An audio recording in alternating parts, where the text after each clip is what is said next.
You will hear a number of different recordings, and you will have to answer questions on what you hear. There will be time for you to read the instructions and questions, and you will have a chance to check your work.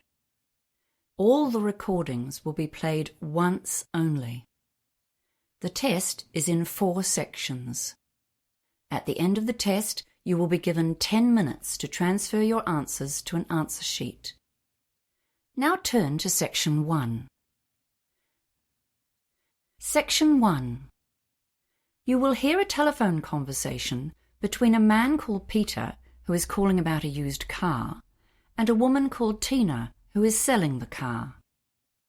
First, you have some time to look at questions 1 to 7.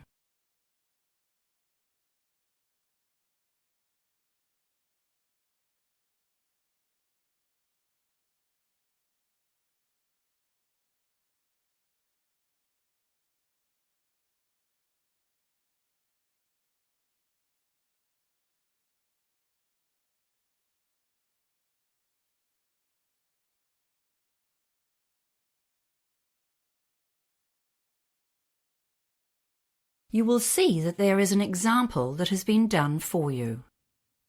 On this occasion only, the conversation relating to this example will be played first. Hi, it's Peter speaking. I'm calling about the ad you put online for a used car. Sorry, what was your name again? Oh, sorry, it's Peter Smith. The man says his name is Peter Smith. So Peter Smith has been written in the space. Now we shall begin. You should answer the questions as you listen, because you will not hear the recording a second time. Listen carefully and answer questions 1 to 7. Hi, it's Peter speaking. I'm calling about the ad you put online for a used car. Sorry, what was your name again? Oh, sorry, it's Peter Smith. Oh, hi, I'm Tina. Good to hear from you. So tell me, which car are you after?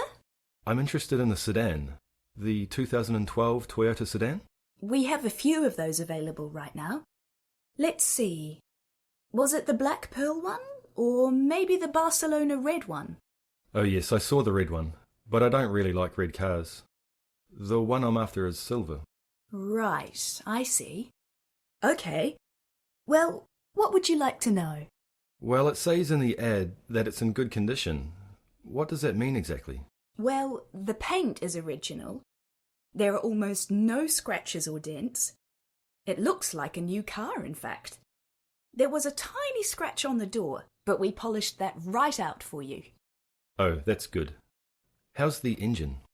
The engine? Oh, yes. Well, there haven't been any problems, and it's been serviced regularly. You know, oil changes, lubes, and so on. The previous owner was a very careful old lady, and she looked after it.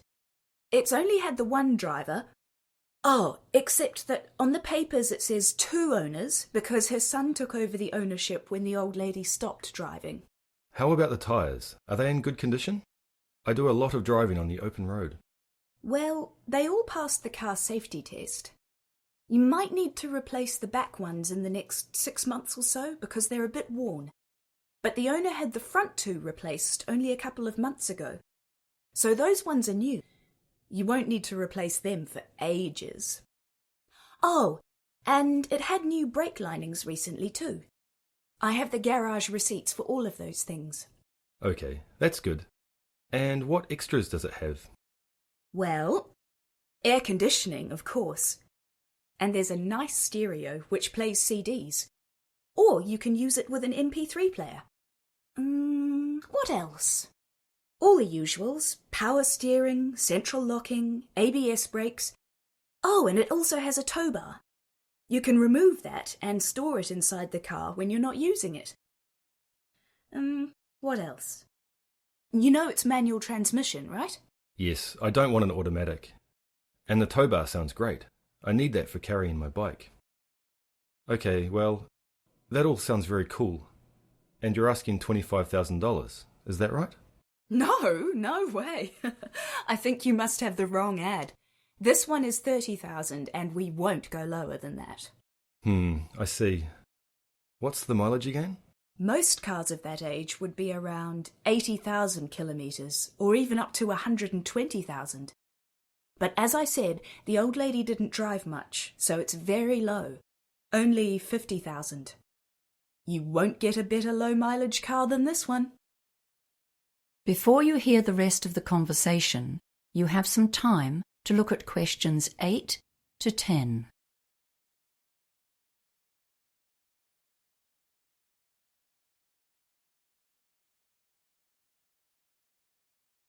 Now listen and answer questions 8 to 10.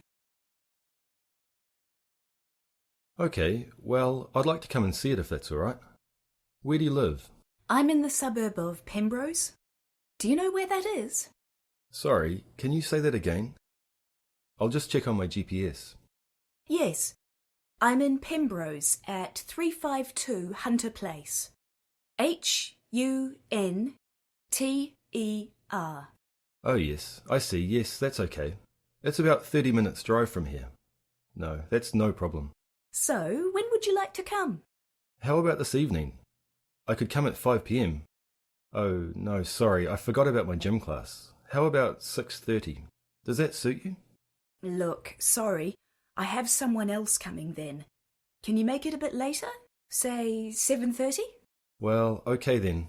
But that's getting a bit late really, and it'll be dark by then, won't it? I'd really like to see the car in daylight if that's okay. Well then, how about 4ish? Yes, that's good. Okay, let's say 4:30 p.m. And I guess I'll just have to be late for the gym. I'm usually very punctual, so being late just once won't matter too much. Yes, fine. See you then. Oh, just in case there's a problem, what's your mobile number? Oh, of course. It's 093678192. Ignore that. It's my landline. Of course, it makes more sense to give you my mobile. That's 045 352 7652. Got that? Excellent. See you later, Peter. Yes, sure. Bye, Tina. That is the end of section 1. You now have half a minute to check your answers.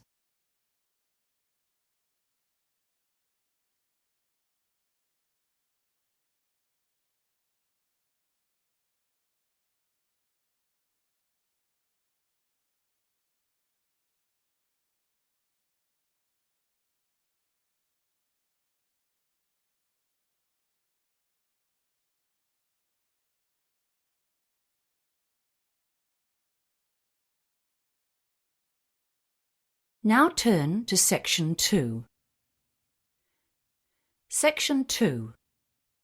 You will hear a receptionist, Doreen, talking to a group of parents about the Daisy Daycare Centre. First, you have time to look at questions 11 to 17.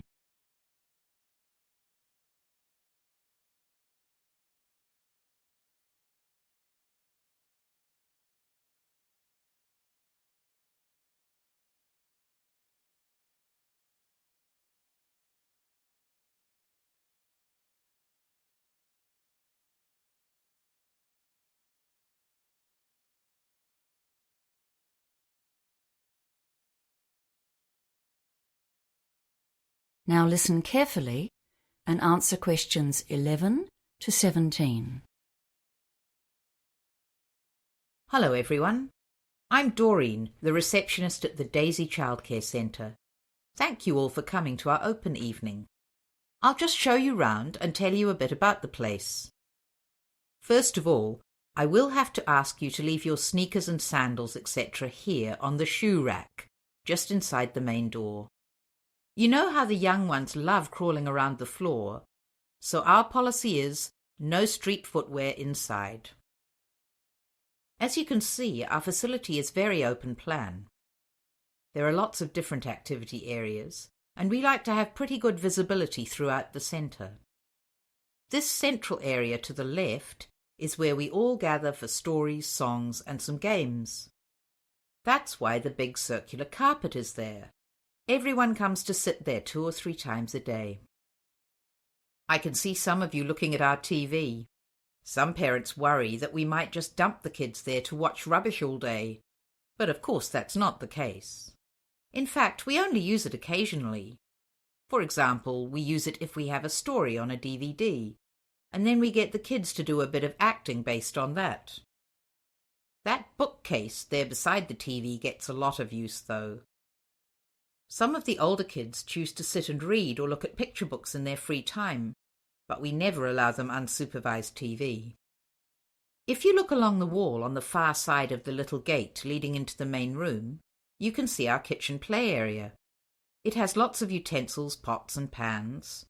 And that cupboard closer to the corner is the dress-up cupboard. That's a very popular area, with the boys as well as the girls. You'd be surprised how much the boys get into acting and make-believe. Now over here, opposite the gate and behind the big lunch table, are the sinks and the painting area, and then the doors to the outside. To the right of those outside doors, you can see hooks and little cubby holes on the wall for coats, bags, and outdoor shoes. The children can keep slippers in there, but most of them run around indoors in their socks or bare feet. If you can bear it, I think we should pop out into the cold for a moment to have a look round outdoors. We'll just stay under the veranda. The sandpit is over there at the far left of the outside area, and that box next to it is storage space for buckets and spades, and lots of trucks and diggers to push around or even ride on. The slide beside that is popular, and so are the 3 climbing walls over by the fence.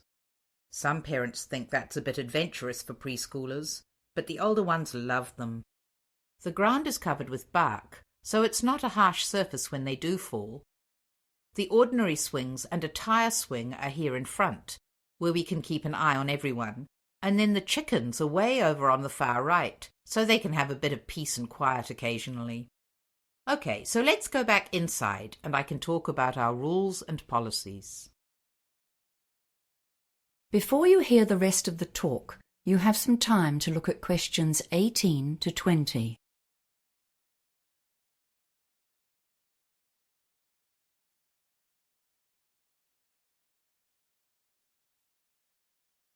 Now listen and answer questions 18 to 20.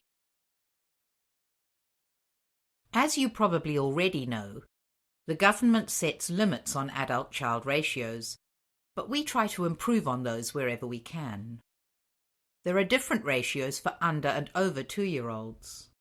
For the under 2s, the rules are 1 adult to 4 children, and we basically stick to that, except that we have an extra roving staff member with no allocated children who helps out wherever there's a need.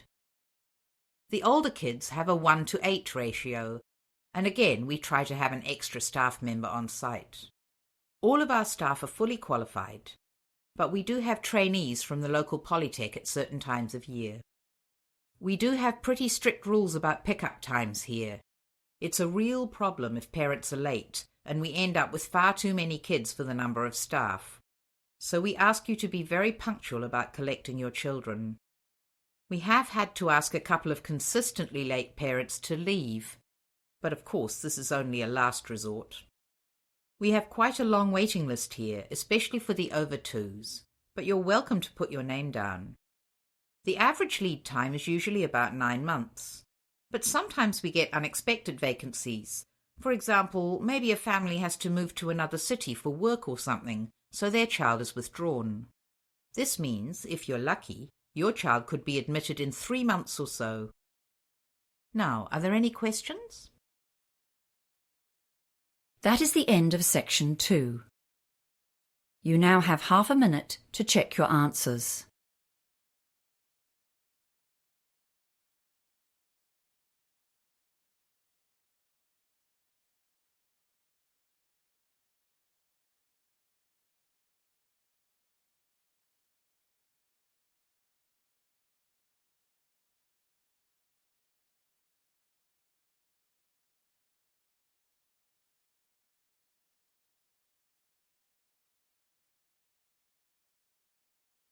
Now turn to section 3. Section 3. You will hear a conversation between a student called Mark and his teacher, Professor Jones. First, you have some time to look at questions 21 to 25.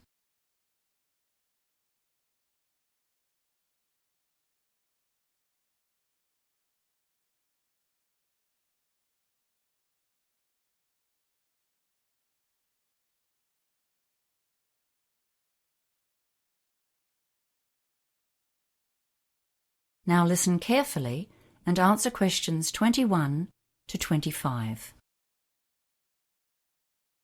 Hello, Mark. What can I do for you? Oh, hi, Professor Jones. I've come to ask you a big favor. Let me guess, Mark. You want more time for your essay assignment. You're the third student I've seen today, all with the same request. It beats me why a few people leave their planning to the last minute and then think that they can come at a day's notice and get a reprieve. It's really not fair to all the students who are well-planned and organized, is it? Yes, you're right, and I'm really sorry I need to ask. I've never asked for an extension before. So, Mark, why should I grant you an extension when I said no to everyone else today? Well, Professor Jones, I really do have a valid reason. It's not just the usual, like I have a cold, and I have a certificate from my doctor, or my computer crashed and I lost all my data. I wouldn't bother you with those old excuses. You see, my twin brother was planning to get married next weekend, but last week his girlfriend told him the wedding was off, and he landed on my doorstep. He was really upset. I couldn't just tell him to go away because I was busy, and of course I would have had 3 assignments due this week, and all my study plans just went out the window.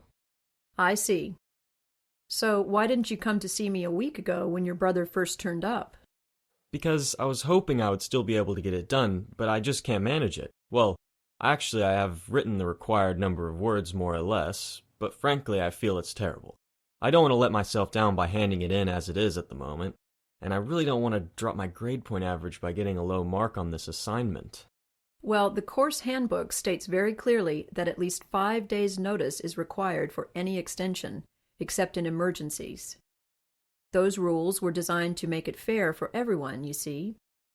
You're supposed to submit a request on the proper form, and you can send it by email. And you also need to make an appointment and discuss your request in person, as you have done now. Your problem does come very squarely under the family issues category, so you probably would have got some extra time if you'd done that. I'm not really inclined to grant this request now, you know. Yes, I know I've really messed up. I suppose I'll just have to hand it in as it is and take a lower grade. Before you hear the rest of the conversation, you have some time to look at questions 26 to 30.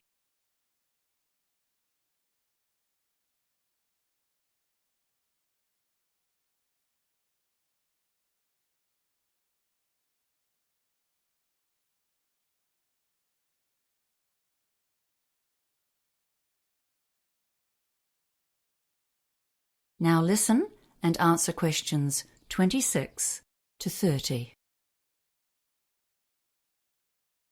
Well, at least you've made a start, which is more than can be said for your other colleagues today. Have you got what you've done so far? Come on, we'll look through it together, and I'll see if I can make a few suggestions for a quick fix. How about that? Oh, thank you. Yes, here it is on my laptop. Well, let's see. Let's start with the bibliography. Yes, you've consulted most of the sources I suggested, but you don't have any references of your own, and that was part of the task, wasn't it? You need at least 3 references of your own, see? Yes, I know. I did find one more. McDonald and Ferris, 2014. Okay, that's a good one. I suggest you look at their reference list too, and chase up a couple more from there. You should be able to find everything you need in the online library databases, especially LanguageLine. Yes, okay. So what about the essay structure and the argument? Are they okay, or am I barking up the wrong tree? Well, you just seem to jump straight into your first point here. I'm not sure where your essay is going. Where's the introduction? Oh, right. I always leave that till the end, and write it after I've finished the rest of the essay. That way, it ties into what I've already written. Well, that's what we were taught in the study skills course, anyway. Yes, and you're quite right. So tell me about your ideas. What's your main argument? Well, I'm not really sure. I think I understand the three opposing theories okay, but I don't really have a strong opinion about which one is correct. I was more thinking of explaining them all as clearly as I can, and then giving the evidence for each one. I don't think there's a clear-cut right or wrong. Well, that's my opinion anyway. Do we need to say that one is better than the other two? No, you don't. And what you are planning to do is often the best way to go about it. Well, I've been skimming through what you've written while we've been talking, and one thing you definitely must do before you submit this assignment is to edit it for grammar and spelling mistakes. There are a lot of errors here, just simple things that are easy to fix. But still, I can see you've done the basic work, and I do sympathize with your brother. It must be very difficult for him. So I'll give you 1 extra day on this essay. Oh, thank you, Professor Jones. Thank you. I'll hand it in before 5 p.m. on Wednesday, then. Yes, that's the final deadline. Goodbye now. That is the end of section 3. You now have half a minute to check your answers.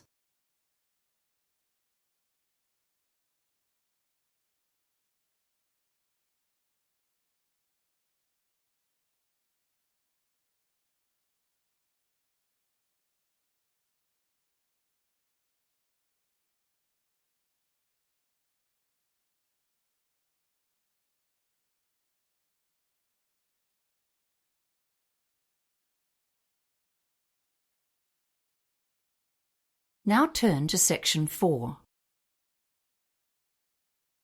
Section 4. You will hear a lecturer giving a talk on managing creativity in business. First, you have some time to look at questions 31 to 40.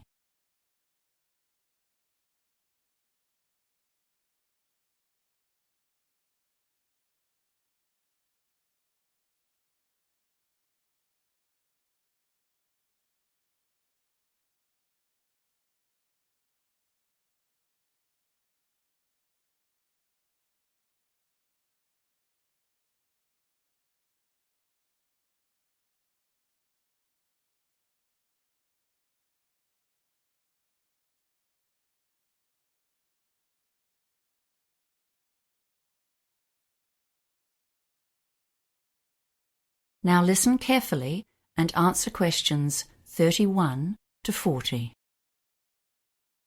Hello, everyone. The topic of today's management lecture is managing creativity in your business. And believe me, this is one of the toughest tasks that any manager has to face. How do you lead and control the staff whose job it is to create new business and product ideas for you? They are the ones full of creativity and imagination, so they need to have a lot of freedom.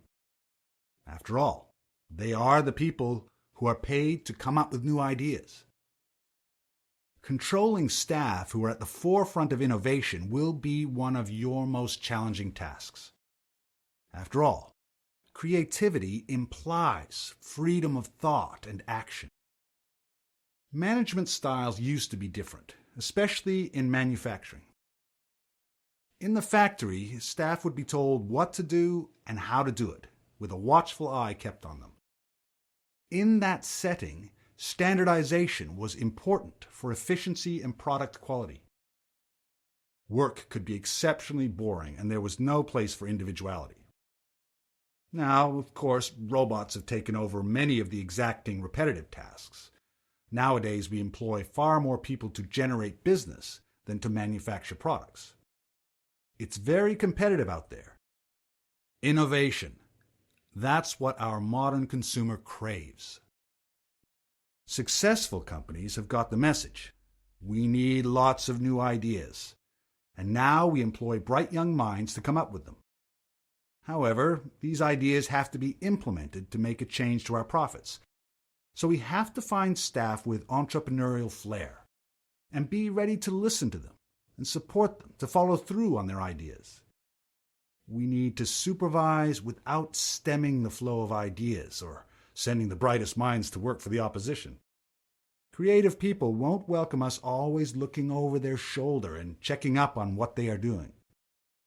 One of the most common ways that management handles this problem of keeping people working along company lines is by establishing achievement targets, like money earned, products developed, or clients gained. These targets are a useful guideline, but they have a downside.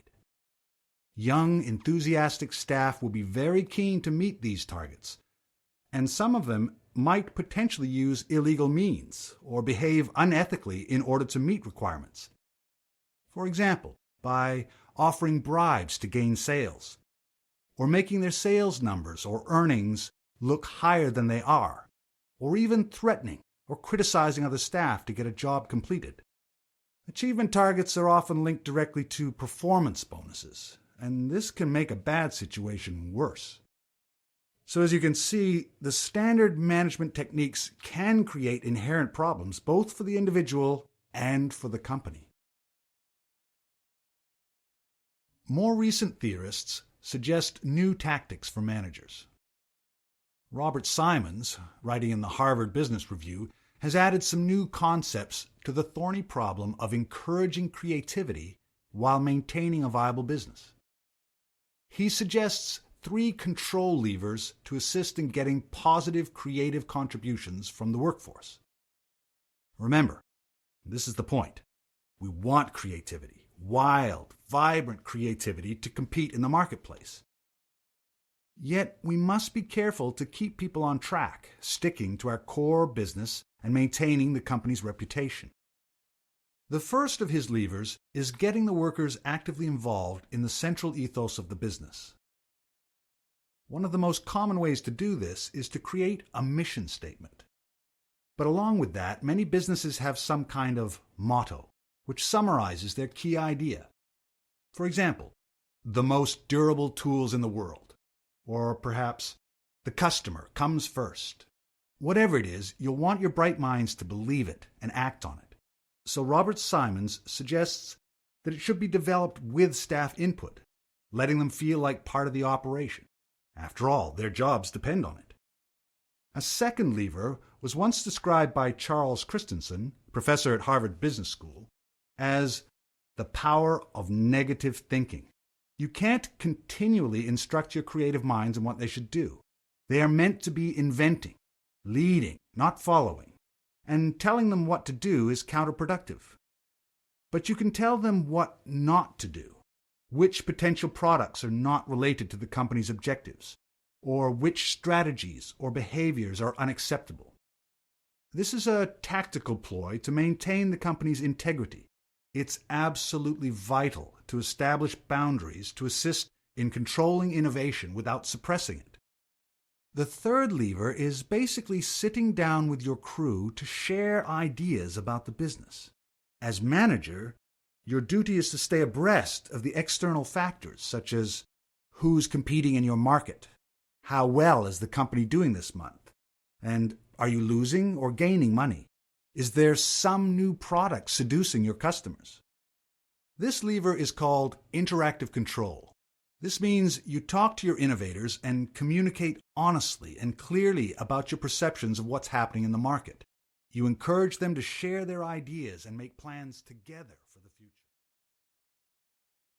That is the end of section 4. You now have half a minute to check your answers.